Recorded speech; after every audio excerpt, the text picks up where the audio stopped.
Bueno, estamos ahora con Pedro Buicio, analista político, integrante de la consultora 3.0. Ustedes la han visto acá, Gila Vilker, bueno, de distintos integrantes de 3.0.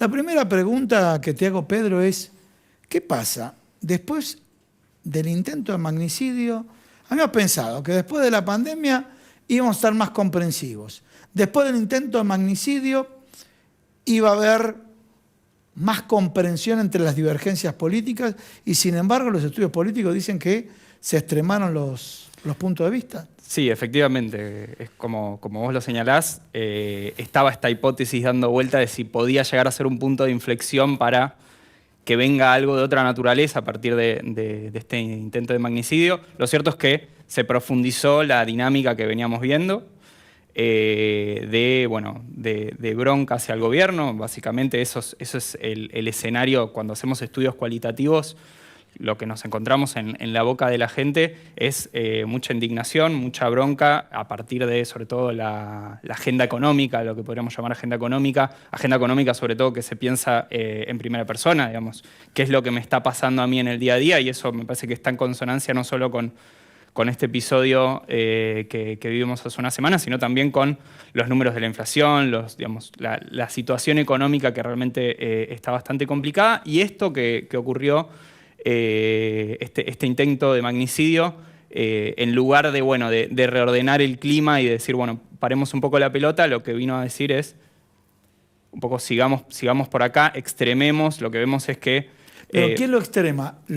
¿La población o los políticos? Lo que nosotros vemos es que los políticos que tuvieron una reacción más adversa, digamos, que por ejemplo no acompañaron y que no se pronunciaron en relación, o que tuvieron pronunciamientos más esquivos, los que comúnmente se llaman los halcones, ¿no?, dentro de la oposición, hoy en día están teniendo una mejor posición de cara a la sociedad. Hay sectores sociales que los están viendo con mejores ojos. Habíamos visto, por ejemplo, el caso de Javier Milei, que también se recuperó después de una leve caída que había tenido meses anteriores. También está el caso de Patricia Bullrich, digo, por mencionar dos personas que no tuvieron una... Sí, que son núcleos duros, con esquemas de comunicación también duros. Exactamente. Y bien de derecha, ¿no es cierto? Exactamente, sí. Esos son... ¿Pero qué quiere decir? ¿La población se vuelca a la derecha cuando ocurren estas crisis?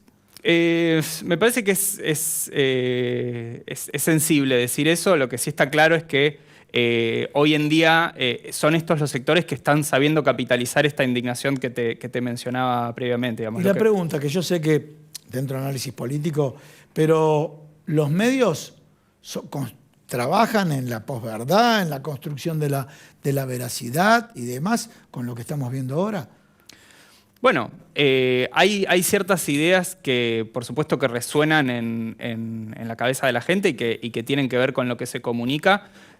También sabemos, porque nos lo indican los estudios, que la agenda mediática a veces difiere y puede llegar a diferir mucho respecto de la agenda pública, ¿no? Claro. Entonces, diría ni una cosa ni la otra.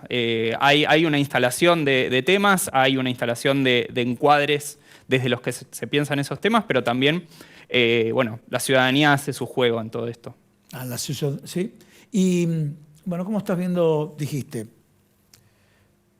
situación económica, yo mencioné la apertura muy someramente, Fondo Monetario Internacional y demás. Este tema, bueno, es una deuda contraída por el gobierno anterior. El gobierno actual que tiene que enfrentar esta situación.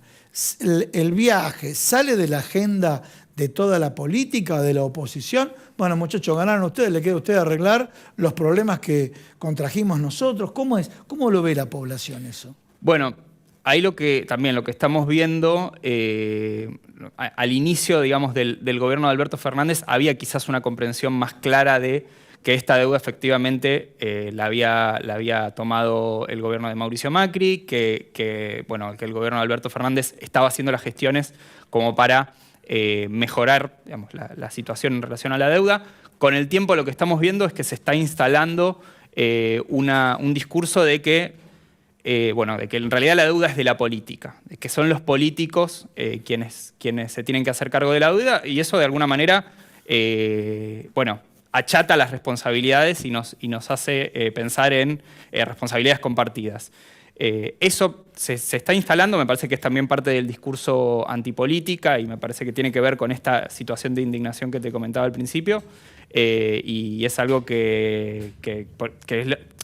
digo, para ir al caso del viaje que hizo recientemente el presidente. Hoy en día eso es una acción que el presidente no puede capitalizar políticamente porque no habla de una mejora de una situación concreta, sino que es parte de la misma gestión, digo, pensando en la cabeza de la gente, cómo lo está manejando, es parte de una gestión que todavía no, digamos, seguimos en el mismo pantano, podríamos decir. Bien, y la última pregunta es la siguiente. ¿La economía termina siendo un tema político? Sí, absolutamente. Sí, sí. El principal responsable que se concibe, al menos desde la opinión pública, en relación a los temas económicos, hoy en día, es la política, ¿no? Digamos, por supuesto que hay una mirada crítica. La política, no, la economía. Claro. Digo, la economía en la política.